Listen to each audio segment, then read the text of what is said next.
Today, we're diving deep into the Heritage Foundation's long-standing policy documents and their connection to the newly proposed Project 2025.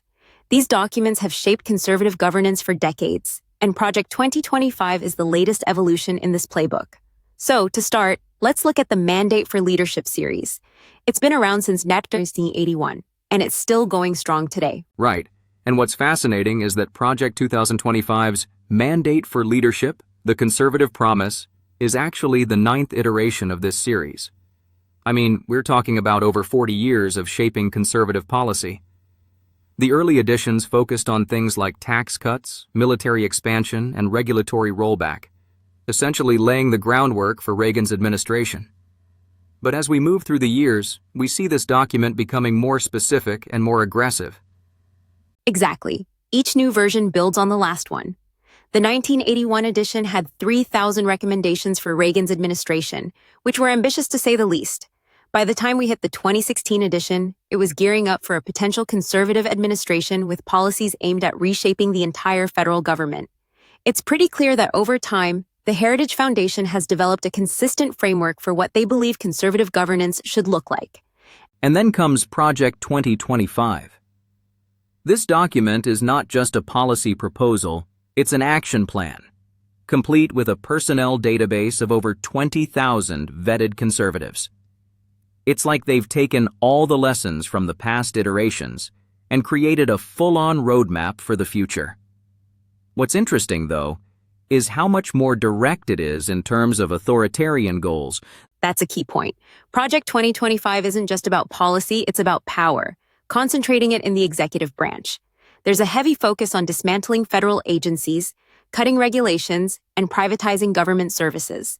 But it's also about controlling the culture wars, specifically targeting the LGBTQ+ community, DEI programs, and even things like voting rights and public education. Yeah, it's not just about the what, it's about the how. They previously detailed 100-day action plans, executive order templates, and litigation strategies mapped out. They were ready to hit the ground running. And the scope was huge. 900+ pages versus the earlier editions, 300-600 pages. It's clear they want this to be irreversible. And let's not forget the history behind this. The Heritage Foundation's influence has been felt in every Republican administration since Reagan's. We saw about 60% of the 1981 mandate recommendations implemented under Reagan. And even with Trump, we saw many of these ideas come to life, especially in his first term. But now, with Project 2025, it's like they've learned from the past and are trying to make these changes permanent. Exactly. It's one thing to implement some recommendations here and there, but Project 2025 is about reshaping the entire framework of American governance, pushing conservative ideals into almost every corner of government. From dismantling the administrative state to privatizing social programs and cutting taxes for the wealthy, it's all laid out in painstaking detail. But what's really striking is the shift in tone. Looking back, early editions of the Mandate for Leadership focused on things like traditional values and opposition to same-sex marriage. By Project 2025, though, we see an escalation: anti-LGBTQ+ stances, anti-DEI policies, and much more aggressive rhetoric. It's clear the culture war has taken center stage. And that brings us to the broader strategy: implementation. Every one of these documents shares a commitment to day one priorities, including an emphasis on quickly enacting these changes through executive actions.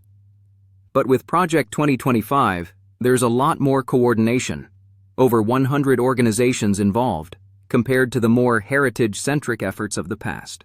So, looking at all this, it seems like Heritage has taken decades of policy work and expanded it into something much more ambitious and coordinated with Project 2025. It's not just about influencing government anymore. It's about fundamentally transforming it. And with an eye on making these changes permanent, it raises the question, what does this mean for the future of American democracy? That's a big question, and it's one we're likely going to see unfold over the coming years. The scale of Project 2025 is unlike anything we've seen before, and its potential implications are massive. We're talking about reshaping the entire structure of government, and possibly democracy itself. It's a bold vision, but whether it can be fully realized remains to be seen. Definitely. We'll be watching closely as this project unfolds, and it's one that will likely spark intense debate for years to come. Thanks for joining us today, and we'll see you next time as we continue to explore the evolving landscape of American politics.